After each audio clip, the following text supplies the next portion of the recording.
Hello, salut. Aujourd'hui, on parle de changement de statut dans le programme de Green Card. Coucou, ici on parle de Green Card, loterie américaine. J'ai créé cette chaîne dans le but de notifier les gens par rapport à ce programme qui reste toujours un tabou. Même pour ces personnes qui savent que ça existe, elles ne prêtent pas attention. C'est toujours genre, est-ce que la Green Card c'est vrai? Est-ce que c'est une histoire réelle? Est-ce que quand on gagne, c'est pas un tabou? Les gens ne s'intéressent pas alors que les gens devraient. Les gens devraient vraiment s'intéresser à la Green Card. Donc aujourd'hui, on parle du changement de statut. Et si tu n'es pas encore abonné ici, abonne-toi et active la cloche de notification. Là, tu seras notifié quand je posterai n'importe quelle vidéo. Surtout toi qui connais déjà ce que c'est que la Green Card et toi-même qui ne connais pas, te dirai ici comment faire. Car c'est quelque chose qui a changé beaucoup de vies. Tu dois jouer à la Green Card, comme ça tu pourras aussi changer la tienne. Qui sait? J'ai reçu beaucoup de questions, genre j'ai joué seul, aujourd'hui j'ai un enfant, j'ai joué, j'étais mariée juste maintenant, ma femme vient d'avoir un enfant. euh,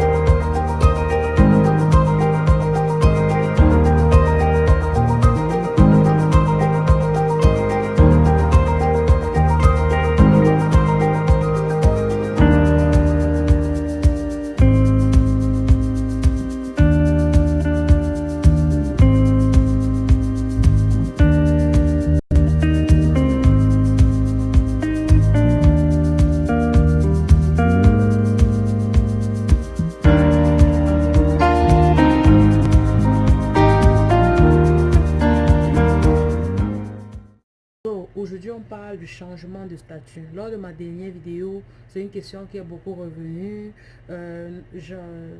J'ai joué seul, j'ai eu un enfant maintenant. Est-ce que c'est toujours possible, ma chérie?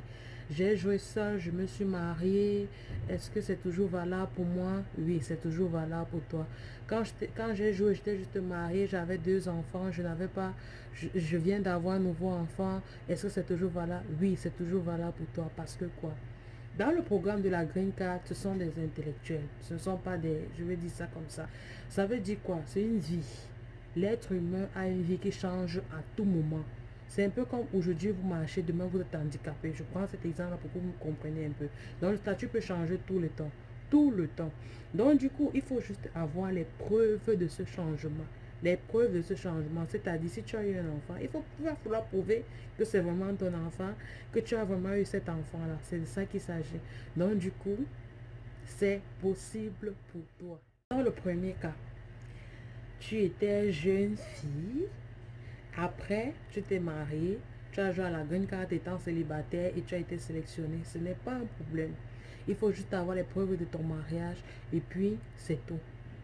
Vous poursuivez votre procédure et puis si c'est un mariage, si eux ils admettent que le mariage est réel, il n'y a pas de problème. Si tu es un couple, tu n'avais pas encore d'enfant et puis tu as un enfant, il n'y a pas de problème. Tu poursuis ta procédure et puis tu auras ton visa, toi et ta famille. Ça, c'est clair. Tu étais en couple, tu avais déjà les enfants, mais il y a un nouveau-né qui s'est ajouté. Est-ce que tu seras sélectionné? Est-ce que tu auras ton visa? Oui, tu auras ton visa parce qu'en fait, quoi, c'est un programme évolutif. C'est pourquoi quand tu es sélectionné, tu dois remplir une DS 260. Une DS 260, c'est où tu remplis toutes les informations, tu remets toutes, je veux dire, tu remets toutes les informations actuelles, mais qui doivent avoir beaucoup de ressemblances avec celles avec lesquelles tu as joué. Parce que imaginez, le nom doit être pareil. Si tu as augmenté des diplômes, tu peux augmenter tes diplômes, mais les informations de base doivent rester pareilles. Le nom, le lieu de naissance. Si tu n'étais pas encore marié, maintenant tu dois mettre marié, puis on va te demander peut-être le numéro de l'acte de naissance. Tu vas mettre, chaque formulaire vient, le formulaire 260 vient là, la DS 260 ça vient là, et puis tu remplis. S'il y a une modification, tu mets. Et maintenant, le jour de ton interview, il y a donc les informations que tu dois apporter. Comme je disais, beaucoup de personnes n'ont pas le visa pour faute d'informations. C'est pourquoi j'ai créé cette chaîne où on va parler des documents nécessaires dans chaque cas de figure. Et pour ne pas mélanger tout, je ferai une spécifiquement chaque vidéo à chaque cas de figure. vidéo par rapport à chaque cas de figure. Si tu es marié et tu n'étais pas marié avant, si tu as un enfant, tu n'avais pas un enfant avant ça, on fera une vidéo pour chaque cas de figure. Bon, maintenant, quand tu remplis ta DS260, précise ton statut actuel, ce que tu es là, ce que tu as actuellement.